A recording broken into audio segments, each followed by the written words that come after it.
secretaries and senior government officials of St. Kitts and Nevis and the region, Ms. Mafalda Duarte, Executive Director of the Green Climate Fund, Mr. Daniel Best, President of the Caribbean Development Bank, other chief representatives and executive directors of other international and regional organizations, ladies and gentlemen, welcome to the Caribbean Regional Dialogue with the, to the Regional Dialogue with the Caribbean. In the interest of time, I will now, I'd like to invite the Honorable Prime Minister Terence Drew to deliver his welcoming remarks. Thank you.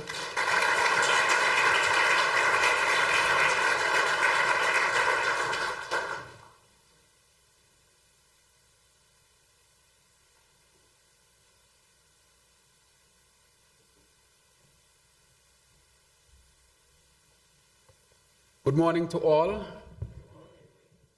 Welcome to the sweet Sugar City and Queen City, the only federation in the Western Hemisphere, St. Kitts and Nevis. Let me start, of course, by recognizing members from our cabinet, the Honorable Dr. Jeffrey Hanley, Deputy Prime Minister, Minister of Education, et al.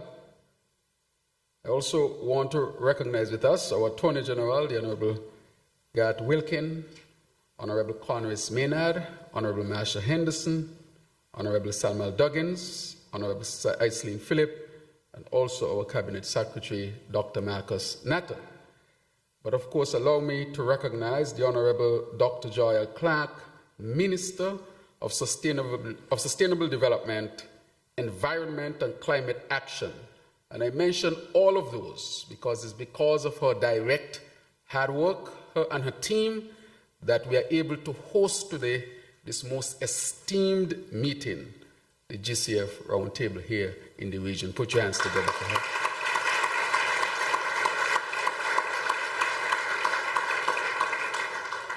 Allow me to recognize also members from the Nevis Island Assembly and the Cabinet, and they are led by the Honorable Matt Brantley, Leader of His Majesty Loyal Opposition, and the Premier of Nevis, and his entire team that is here with him. Can you put your hands together for them as well?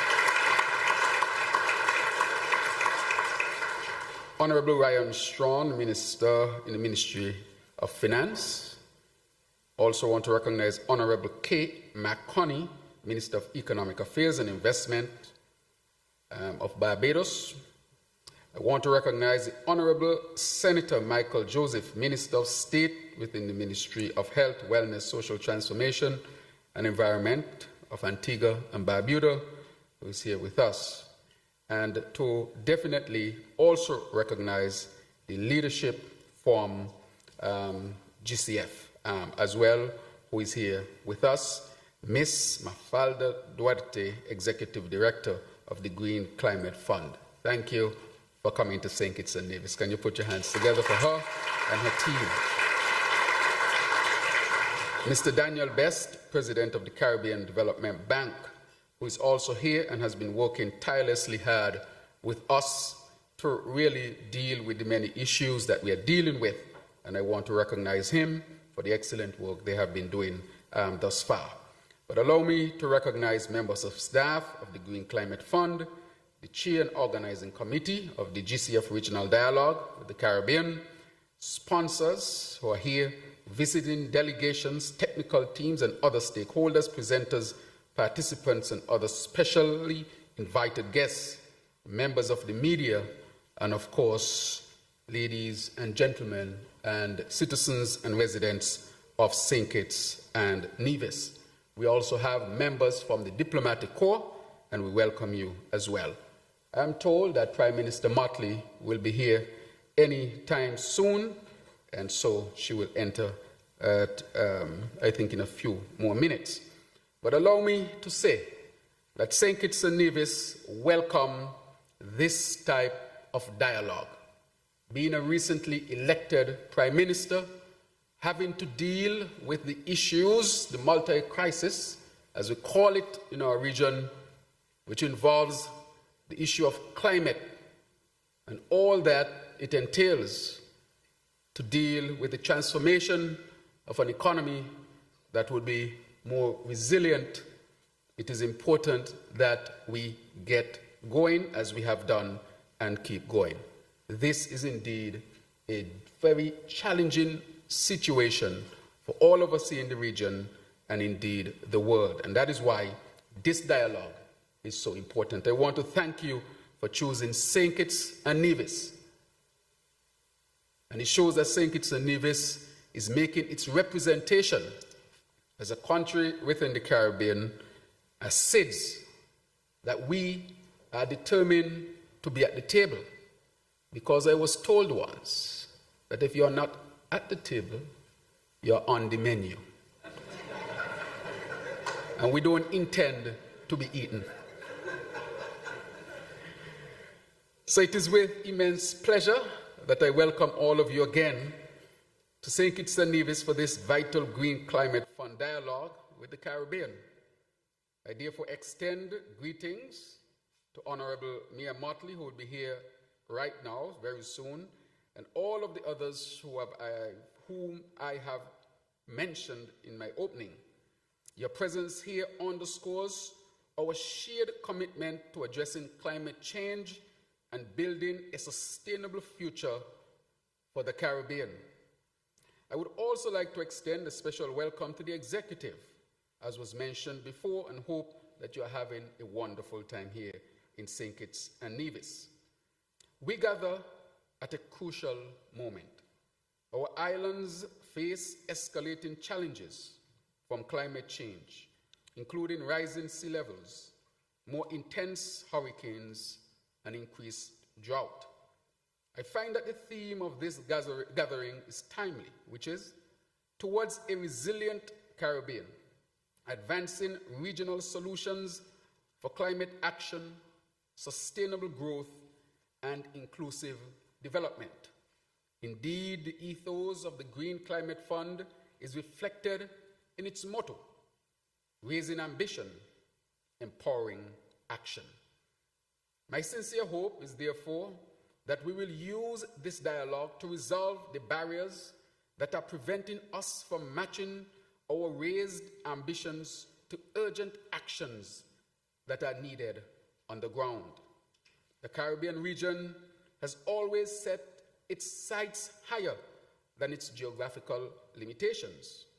As the Minister of Energy, Water, and Infrastructure would say, we are small enough to be the best model of sustainability that the world has to offer. In St. Kitts and Nevis, our Sustainable Island State agenda prioritizes clean energy as one of its 7 pillars. In fact, our nationally determined contributions of 2021 pledges a 61% reduction in carbon emissions by 2030, catalyzed by our investments in geothermal and our commitment toward a 2% transition in our public vehicle fleet to electric vehicles by 2030.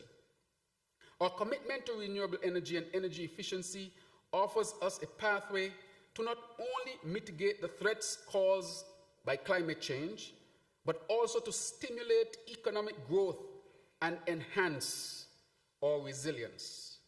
I think I should read that again. Our commitment to renewable energy and energy efficiency offers us a pathway to not only mitigate the threats caused by climate change, but also to stimulate economic growth and enhance resilience.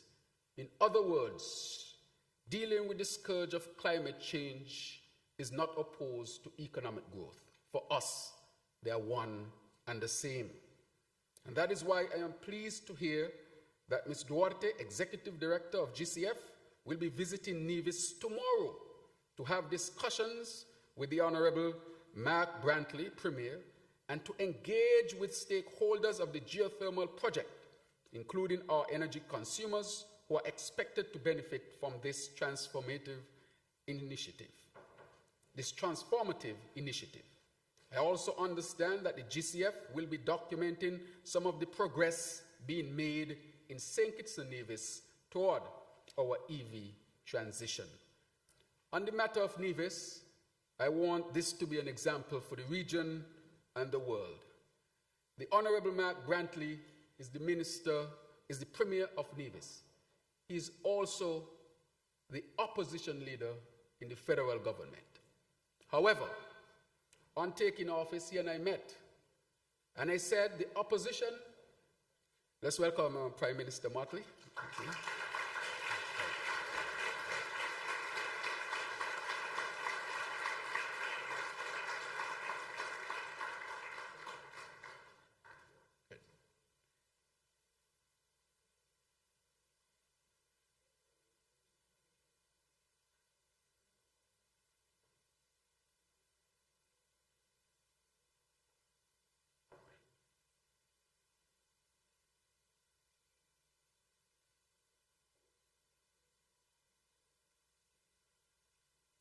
Prime Minister Motley, my sister, hope you had a great trip up.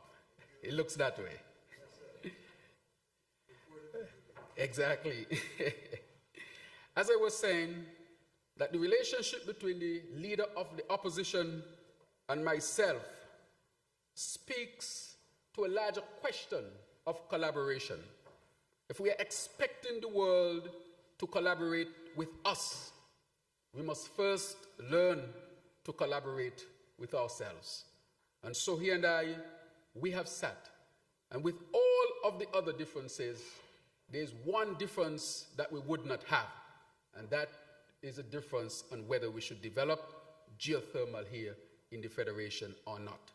And because of that unified approach, we have made significant progress, which for decades our country did not make.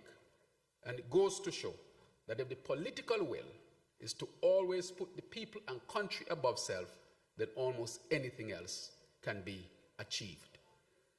So the simple truth is that the GCF has been a ready, willing, and indispensable partner in helping our Caribbean countries to progress toward their climate mitigation and adaptation goals in a world where many facets of the global financial architecture remain unresponsive. In St. Kitts and Nevis alone, we have to date accessed US $8.3 million in readiness financing to help to build the capacity for our national institution to respond to climate change. As a result, our Met offices, disaster management agencies, public and private sector stakeholders, and many others are now better positioned to respond effectively. The support by the GCF for geothermal development across our region has the potential to be one of the most impactful investments in our region's history. I will not go into detail on the enormous benefits of geothermal, as we have plenty of time to elaborate those discussions over the next 4 days. However, I want to commend the GCF for its commitment to geothermal development in the Caribbean, exemplified by its comprehensive US $80 million package of support implemented through the Inter-American Development Bank, IDB, and CDB, the Caribbean Development Bank's GeoSmart Initiative and Sustainable Energy Facility, SEF, which is providing US $24 million for ongoing geothermal plant construction in Dominica, and a further US $17 million to advance the drilling program in Nevis, with a further US $35 million earmarked for grid and power plant development.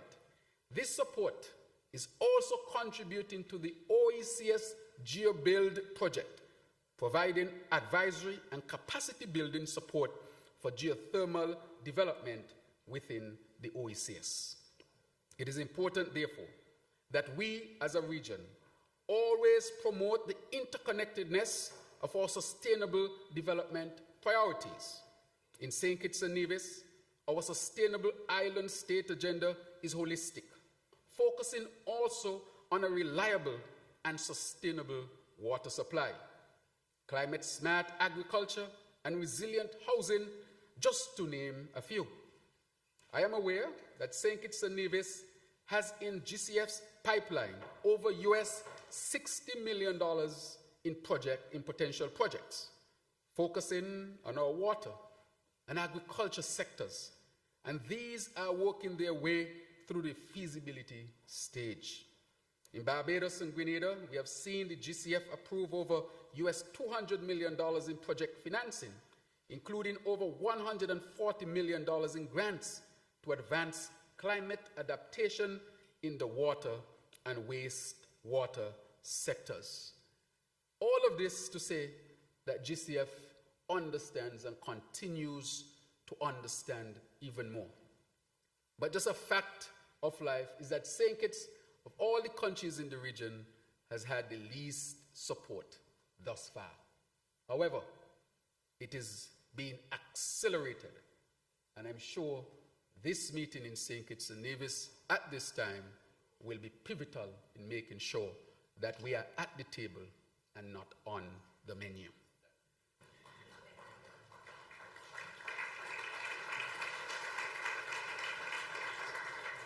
So to wrap up, I want to say that the GCF is more than just a financing partner. They are committed to ensuring that we address our climate-related challenges in a sustainable, inclusive, and gender-responsive manner.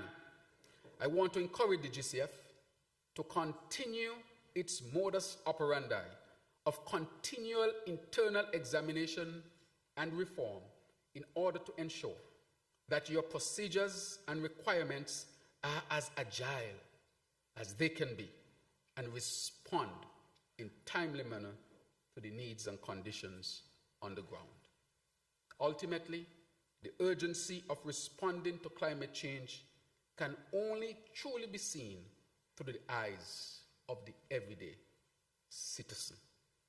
And so we continue to welcome your support in meeting these urgent needs, not only in St. Kitts and Nevis, but across the region. And with those few words, thank you very much, and welcome again to beautiful St. Kitts and Nevis.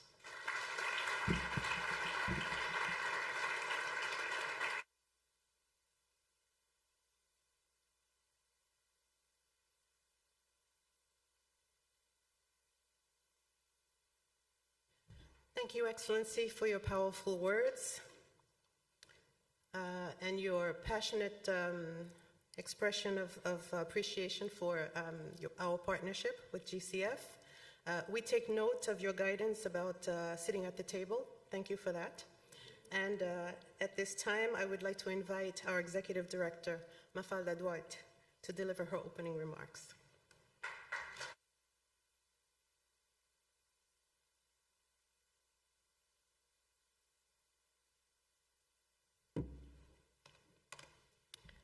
Good morning, everyone. I've learned one thing from this region that has been very interesting to note, which is when somebody says good morning, we wait for the others to respond. So, good morning to you all. My colleague Maria Len went through all of the protocols, so I will not go through all of those and recognize all of you. Let me just recognize Honorable Prime Minister Drew and Prime Minister Motley. Thank you very much for being with us today. Other representatives from governments, ladies and gentlemen, everyone. Let me also welcome you to this dialogue.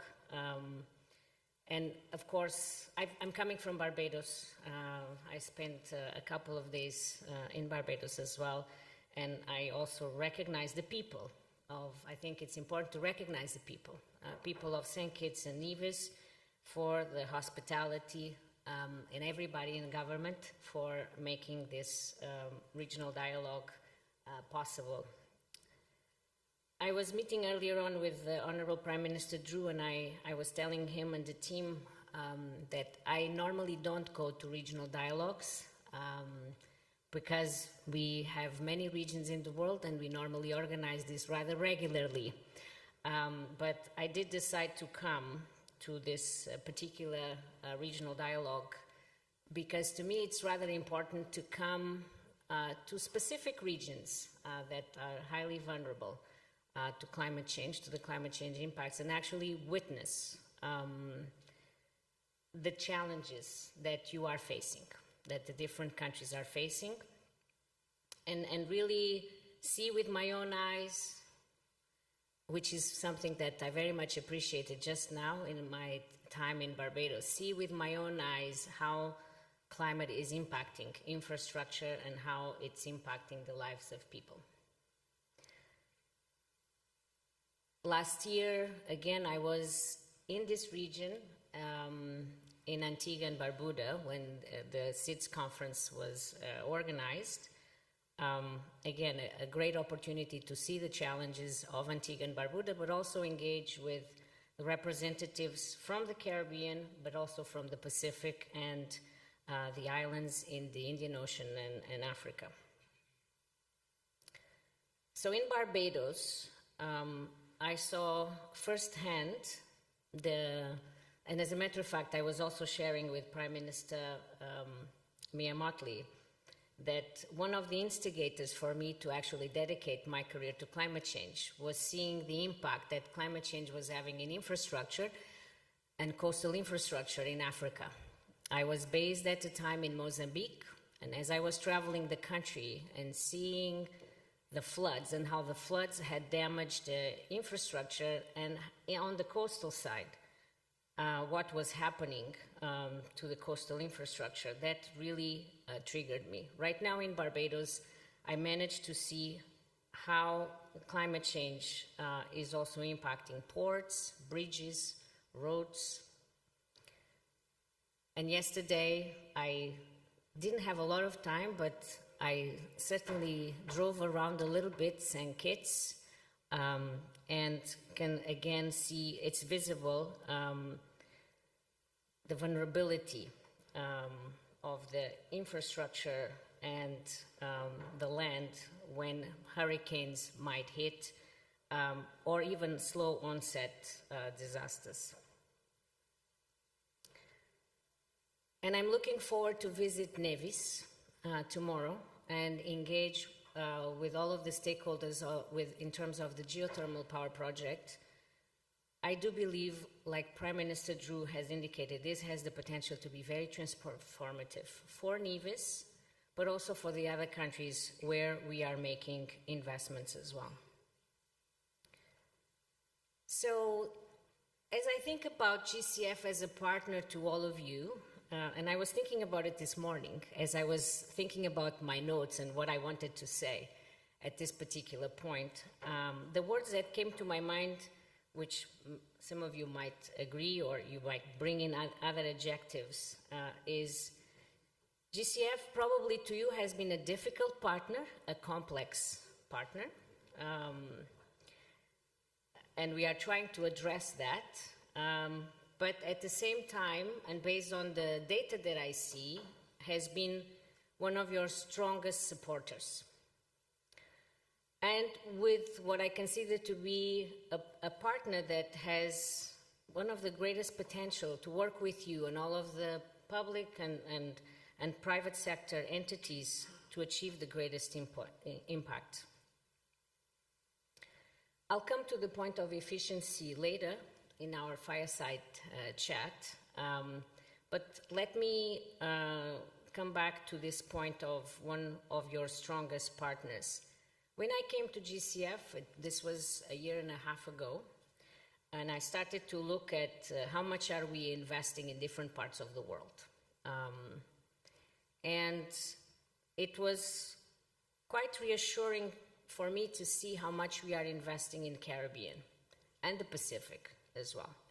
Far from the needs are extraordinary, but we have more than $700 million invested here in the Caribbean region, and this is expected to unlock $1.4 billion of total investments. And we have a pipeline right now that is nearing $1 billion that we are looking at, that we have with us. Moreover, we are the largest provider of grant resources for technical assistance and capacity building in what's described as readiness. So in this region, we have almost $100 million that we have so far invested in trying to help build the capacity of the organizations and provide different types of technical assistance, as also the Prime Minister Drew alluded to, in terms of how much it has benefited St. Kitts and Nevis. Now, this portfolio of $700 million, these are projects that have a great potential for great impact in the region, including the geothermal power project. So what I would like to see is us working very closely with all of the relevant partners to make sure that we move these as soon as possible to a level of implementation where we start to see tangible results and impact. I know that COVID derailed implementation of many of the projects, but the potential of these projects, and let me just mention a couple of points, data points that really speak to me. Here, this is St. Kitts and Nevis. This is a population of around 50,000 people, if I'm not mistaken. And one of the smallest territories in the region. But in this country, we can produce 30 megawatts of geothermal power. So out of the 5 countries in this regional program of 60 megawatts, we can achieve 30 megawatts here in St. Kitts and Nevis.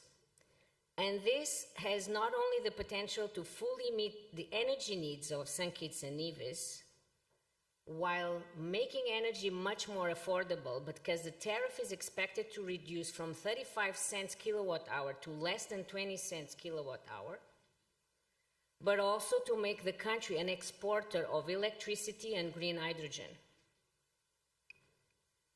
So across the region, this single program has the potential to save $50 million annually in fossil fuel imports. This is really, really significant impact that I hope we see materialize in the very short term.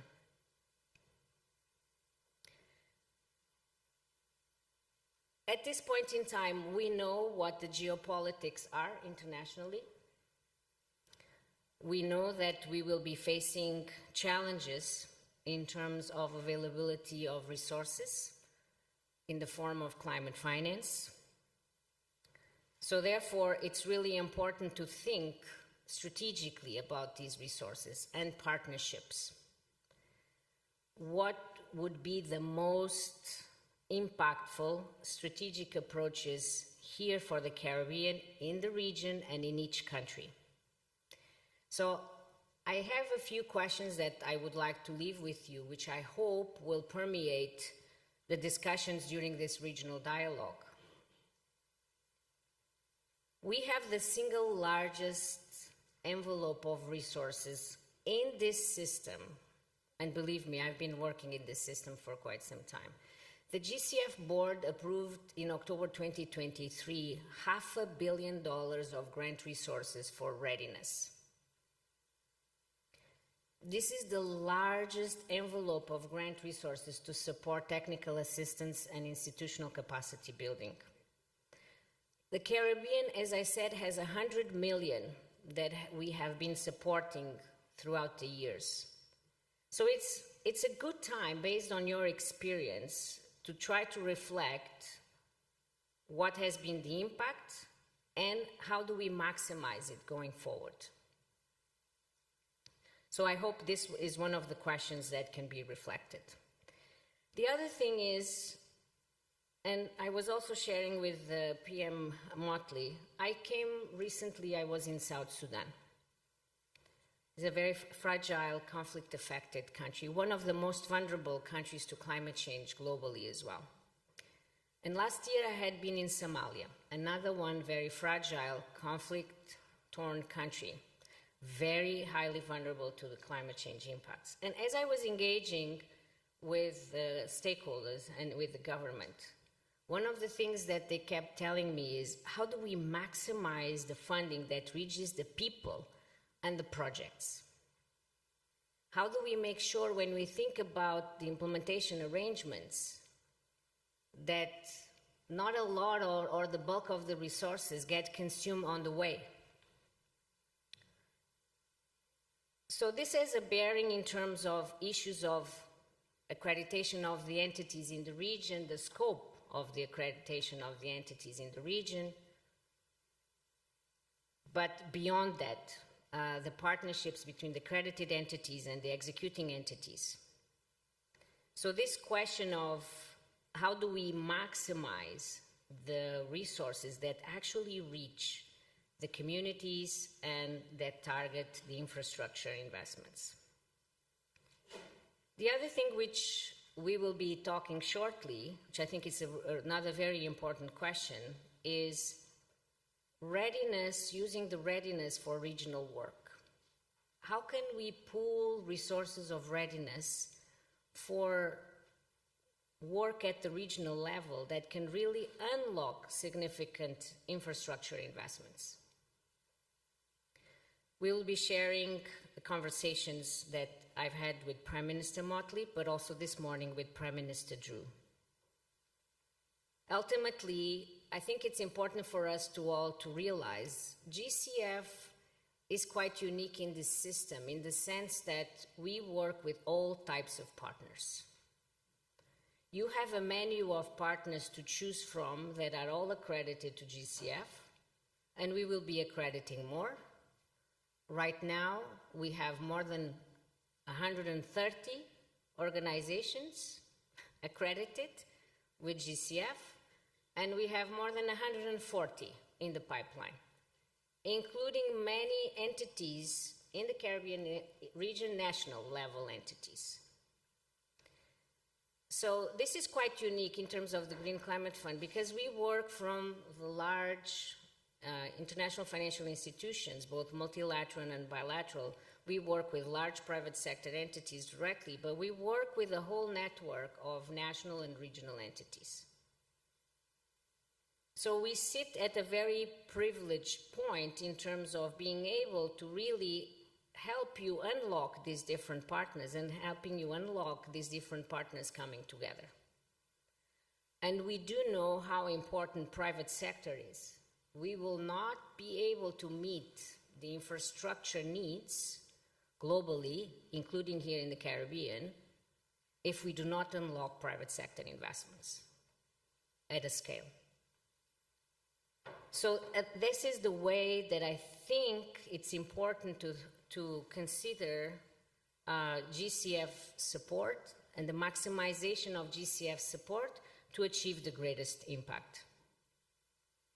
One of the other things that I have found to be very interesting in the GCF portfolio, the SITS portfolio, which includes the Caribbean, we tend to have a much higher share of the total project finance than I have seen in climate finance. And then I was wondering, why is that?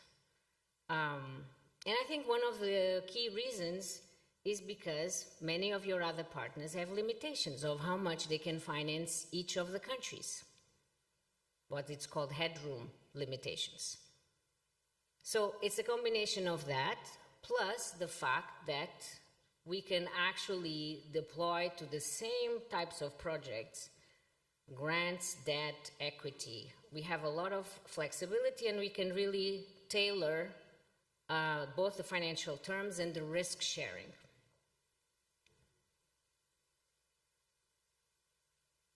So it's justified that we might take a higher share of the total project finance than it's normally the case. But again, the reason why it's really important, in particular in this very constrained environment that we are facing, and unfortunately most likely will continue to face in the years to come, to think about the greatest, using GCF to achieve the greatest potential?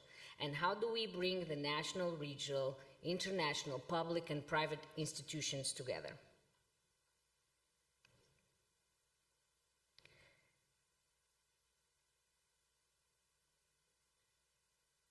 So with this, I look forward to the discussions these 4 days. I will not be engaging in all of the discussions the 4 days. I will be here today engaging in some of the discussions. Tomorrow I will be visiting the project in Nevis. But of course my team will be here with you for the 4 days, and I'm very much looking forward to seeing what the outcomes of this regional dialogue are. My agenda is one of what I call maximizing efficiency and impact. When I came to the GCF in August 2023, shortly after at the UN Assembly, September 2023, I articulated this vision for GCF 50 by 30. What does this mean? We want to be by 2030 with a $50 billion portfolio.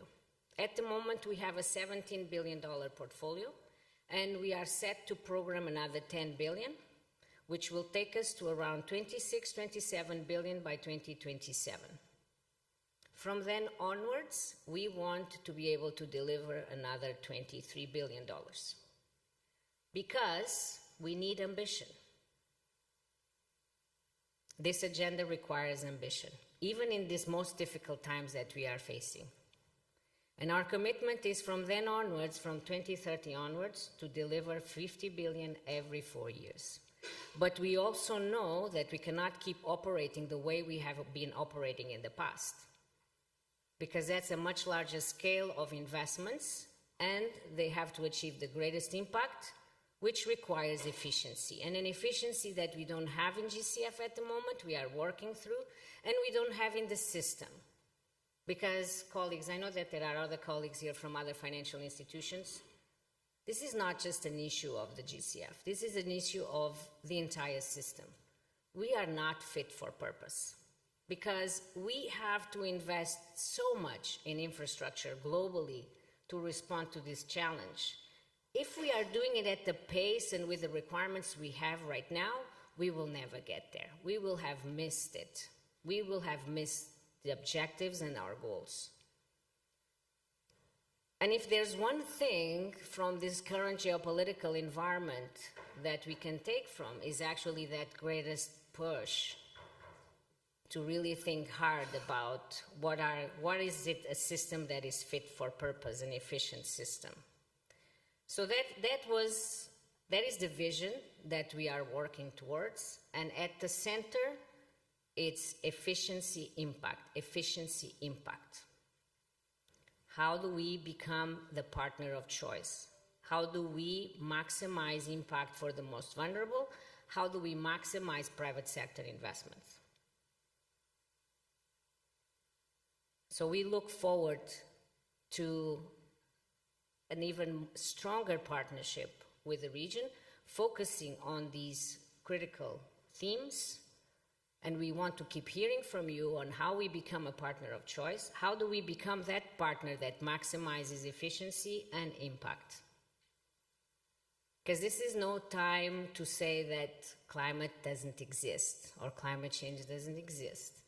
I also say that, yes, we do need to adjust our narrative, because it seems that our narrative might not be well understood in many parts. What we are talking about here, as Prime Minister Drew is also saying, investments in renewable energy in the Caribbean, this is the sound economic investment to make. It just so happens that at the same time, it's really important from a climate change point of view. And we can go on and on in terms of other sectors and types of investments. So we need to demonstrate, we need to get these projects to be implemented, to show results, to tell the story, to change this narrative that is a misleading at times and misinformative narrative that we are witnessing in some parts of our global system. So I look forward to the engagements in this dialogue and of our partnerships this year, in the years to come. As I said, there is really great potential and promise in this partnership between GCF and all of you. Thank you.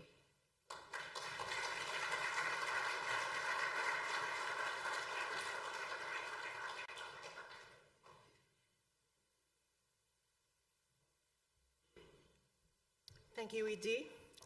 Thank you for laying out your vision for GCF, for laying out how GCF works with countries, and in particular with the Caribbean. Thank you for underscoring once again efficiency and impact. We strive to do that. Before I make my next announcement, earlier when I opened, I didn't have the opportunity to welcome Prime Minister Mia Mottley. So my respects, PM. I'd like to introduce a video next that shows how direct access to adaptation financing enables at-risk communities in Antigua and Barbuda to take action against hurricanes and other climate events. All set? Marcel? Thank you.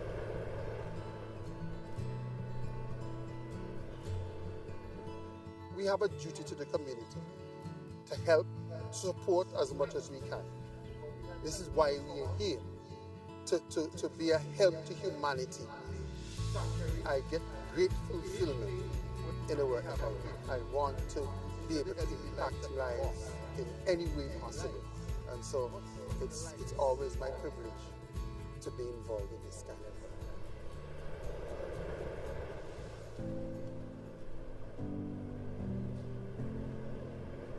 I have lived in Antigua for most of my life. When I think of my years, my early years, and my years now, I can see the clear distinction in climate change, especially in our small islands. The devastation from hurricane. We know what it's like to go through these storms and to have this. And one time after the storm, we didn't have electricity for nearly 2 weeks. Some people 3 weeks without electricity. The climate is changing. We're seeing things we've never seen before. Flooding we've never seen before. Heat like we've never seen before. But if you've ever been in a Category 5 hurricane, I mean, if you speak to an Antiguan about Category 5 hurricane, even though I'm talking about it, I can feel my blood pressure rising. It is almost being in a war. That's what it feels like. It's not something you can describe. You have to be here to experience it. A lot of people are nervous. Many people in Dominica that got hit with a Category 5, they lost 25% of their population. There are many people who wouldn't want to return. Barbuda lost population. I mean, it's just too traumatic.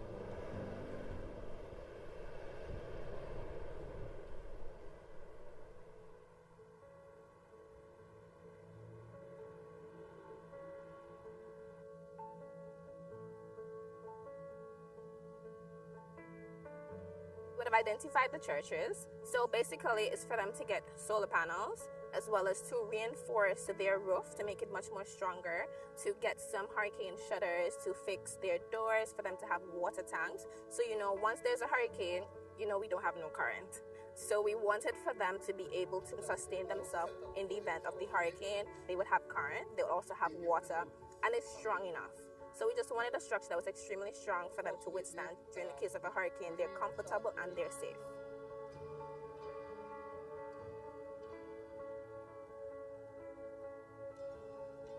We are always happy when projects like these can come up and will allow us to prepare more adequately for storms. When nowhere else there is power, you know you can come to the church because they have power. And if you don't have water, we have water. And if you don't have ice, we have ice. And if you need somewhere to rest, you have a place to rest. Whatever, we are there. We are there. We have the facility that can cater for any emergency. And we got members trained in disaster preparedness. We got members trained in different aspects so that we know whenever we are called on to open the facility, we have the personnel already ready to take the position and to manage the center, and we didn't have to worry about anything because we did the preparation. And now having the opening ceremony, persons would have already went to the church and they would have sheltered. So that's what we really would have wanted. Persons in the community could have come out, go to the shelter where they feel much safe. In the event of a flooding where they know they live in a low-lying area, they can feel much safer at the shelter. And they can be amongst their peers and feel much comfortable. Without the projects, I don't think we would have been able to accomplish any of these things. I like you send boats. We're ready to go. I think the grant has worked really well. We now have 10 new churches so far between this project and another project. And we intend to make as many churches as possible. So we're going to scale it up so that, when the hurricane is coming, you feel safe. Just that's all people want to do is to feel safe.